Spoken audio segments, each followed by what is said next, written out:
But now, it's been a right old week in the world of celebrity, so it's time to cast our eyes over the stories making headlines. When I grow up, I wanna be famous, I wanna be a star, I wanna be in movies. First up, earlier in the week, we heard the sad news that showbiz personality Danny LaRue had died at the age of 81. Described by Bob Hope as the most glamorous woman in the world, at almost 7 foot tall in his stilettos and wigs, he enjoyed a 60-year career in sequins, frocks and spotlights all over the world. A friend of royalty, he was running his own London nightclub in the 1960s and was a regular fixture on stage and screen.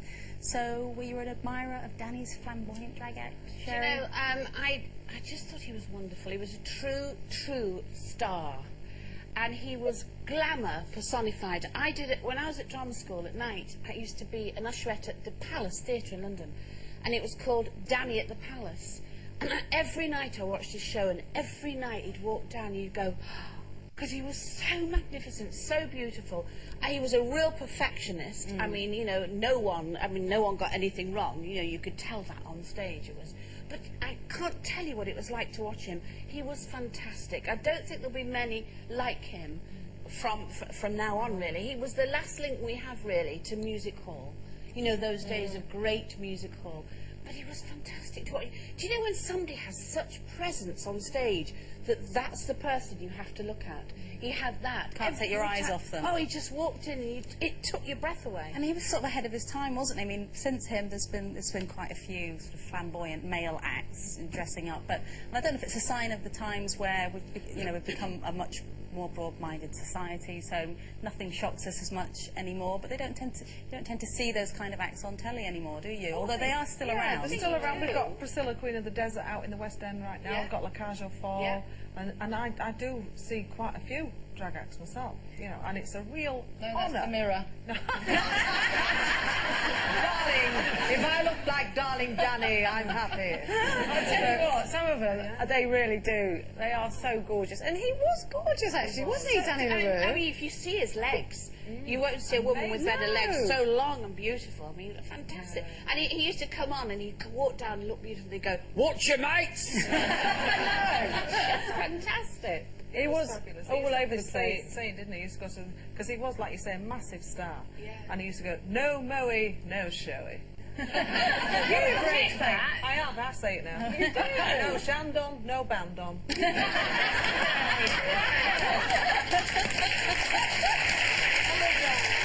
Well, also this week, Britney Spears' circus tour is in town at the O2 Arena in London, but fans might not be in for the comeback they've been expecting. Critics aren't being too kind, with one saying, "Take away the dry ice, amazing dancers, video screens and props, and what's left? A girl walking around, flicking her hair and miming to some average pop songs." Add in very little interaction with the audience, apparently. So has Britney let her fans down, Jane? Well, if she is lip-synced, which allegedly she is, but we don't know for certain, but if somebody is running around a stage that big and doing all those backflips and whatever, there's no way she can be singing live.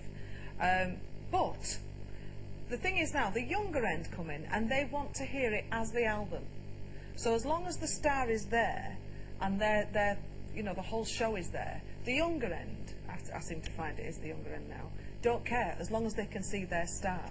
See, I think that's sad, because I think the whole thing about going to see somebody whose record you've bought, I know that makes me very old, song you've downloaded, record you've bought, is that you want to go and hear them do it live. You want to hear the...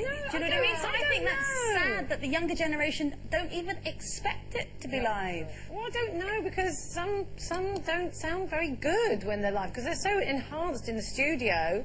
A lot of these young acts are, but when they sing live at all. Exactly, it's not, you know, and James right, people want to go and see someone, they just want to be in the same room as Britney Spears. They don't care what she's doing up on the stage. I have to say, when I was very young, I went to see a Beatles concert. And I remember going in, I didn't care what they did. No. I just wanted to see them on the stage. You couldn't hear for the screaming anyway. Hear them, exactly. Couldn't hear them. We didn't care whether they mimed, whether they did anything. As long as we could see, I could see Paul McCartney standing there. That was enough. No, but for me, so like, the most memorable concert, like, I went to see the Rolling Stones and I've seen Bruce Springsteen, and it's the amazing musicians that I think are just... I think that's different. Phenomenal. Musicians. Yeah, it's all on tape. It's all on computers. Yeah, whatever. But what about you've seen some great gigs? I have seen Aretha Franklin live. Wow. Now that is really, really unusual travel. because she doesn't travel. Yeah, she's quite agoraphobic. So that was a long, long time ago. That was in the 80s. And I've seen, you know, and she did sound exactly like she would sound on a record, which is what I used to listen to her on at the time. You know, the round things, kids, like with a hole in the middle. And I've seen Prince. I've seen David Bowie. I've seen Madonna.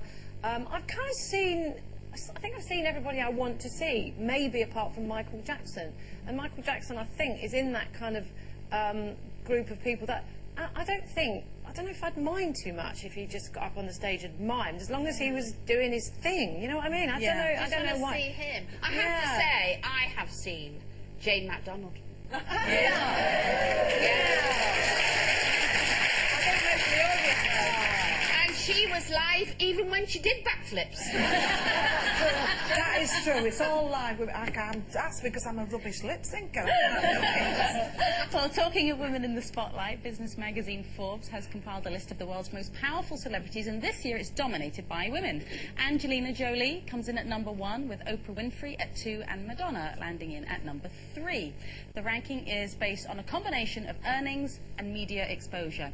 So, do we think these women deserve their spot, and are they positive influences on other women? Well, I suppose as far as earnings and media exposure go, yeah, I suppose that they are in the right order. I mean, Angelina Jolie and Brad Pitt are, I think, the most photographed couple in the entire world. Yeah. So, and, you know, Angelina Jolie does, I think she gets a bit of a bad press, really, from people, because, you know, she's always getting slagged off because she's got kids, she's adopted a few kids from a few countries, and I don't really understand why people think that is such a bad thing. But do you not think it's a sad state of affairs when the only thing that makes you an idol these days is how much PR and how many press things you get in the papers? Yes, it is, yeah, but, you know, everyone will say, well, the reason that they have that is because the people are interested in them and they will buy the papers, therefore they're in the papers more, you know.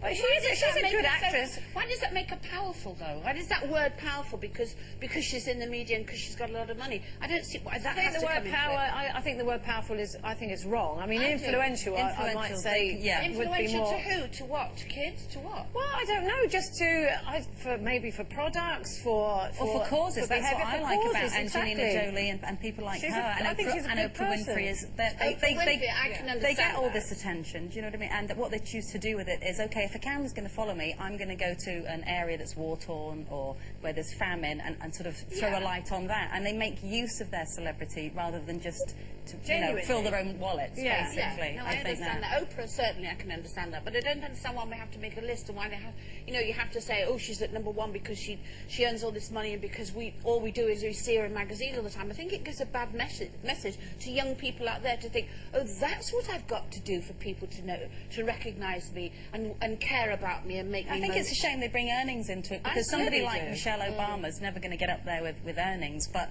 I think she's, you know, I wouldn't be surprised if she's sort of hovering in that list somewhere this time next year, because I think she can do an awful lot of good and be a great role model, but she's just not going to have the money to make it onto the rich list, is she? Just quickly, I would question the Madonna's position there as far as influence goes, because I never saw anybody with one of those handbags that she had hanging off the end of her foot. Did you see that? No. Yeah, it was like a massive advert for a very, you know, high-end fashion chain for a handbag that was a few £1,000s. She had it hanging off her foot. I never saw one.